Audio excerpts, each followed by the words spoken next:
Hello friends, welcome to my channel.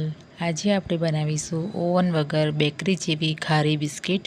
તો ઘરમાં રહેલી સામગ્રીથી ઝટપટ તૈયાર થઈ જાય છે। તો ચલો આપણે શરૂ કરીએ। વિડીયોને બિલકુલ સ્કીપ કર્યા વગર જોશો। તો આપણે લઈ લઈશું 2 વાટકી મેદાનો લોટ। લોટને આપણે પહેલાં ચાળી લીધો હતો। તો આપણે એની અંદર આપણે સ્વાદ પ્રમાણે મીઠું એડ કરવાનું છે અને અડધી ચમચી જેટલો આપણે અજમો લઈ લઈશું।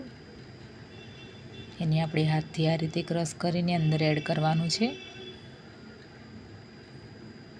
હવે આપણે મોણ કરવા માટે અડધી વાટકી જેટલું આપણે તેલ લઈ લઈશું અને આપણે અંદર નાખી દઈશું અને બરાબર આપણે મિક્સ કરવાનું છે।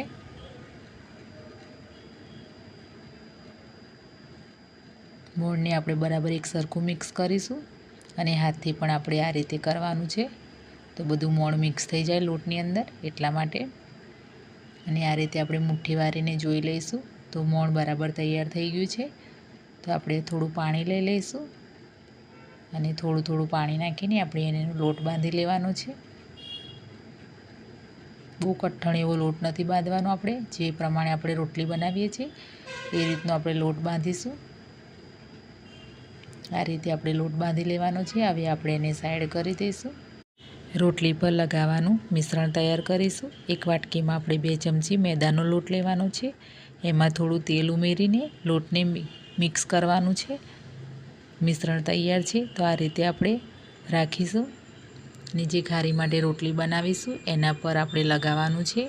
તો એનાથી રોટલીના પડ છૂટા પડશે એટલા માટે રોટલી વણવા માટે મેં આ રીતે 5 લુવા તૈયાર કર્યા છે। હવે આપણે એને વણી લેવાના છે।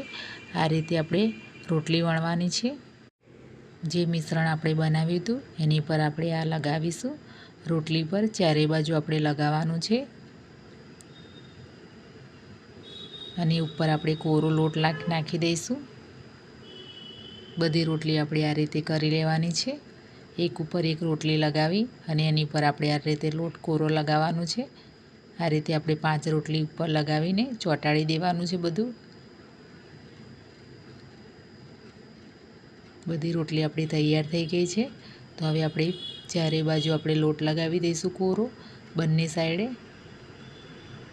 અને હવે આપણે એને વણી લઈશું। બહુ જાડી ને પતલી ને એ રીતે આપણે રોટલી વણવાની છે। આ રીતે આપણે રોટલી વણી લીધી છે, તમે જોઈ શકો છો। રોટલીની આપણી ચારે બાજુ સાઈડ કટ કરી લેવાની છે।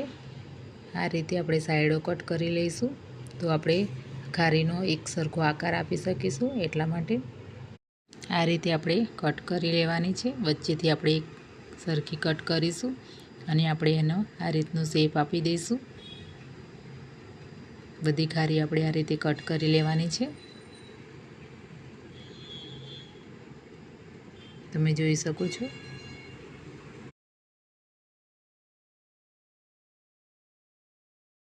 અહીંયા આપણે તેલ ગરમ કરવા મૂક્યું છે। તો આપણે એકદમ મીડિયમ લો ફ્લેમ પર જ તેલ ગરમ કર્યું છે। તો એની અંદર આપણે બધી ખારી એડ કરી દઈશું અને બીજી બાજુ પણ આપણે આ રીતે પલટાવતા જવાનું છે।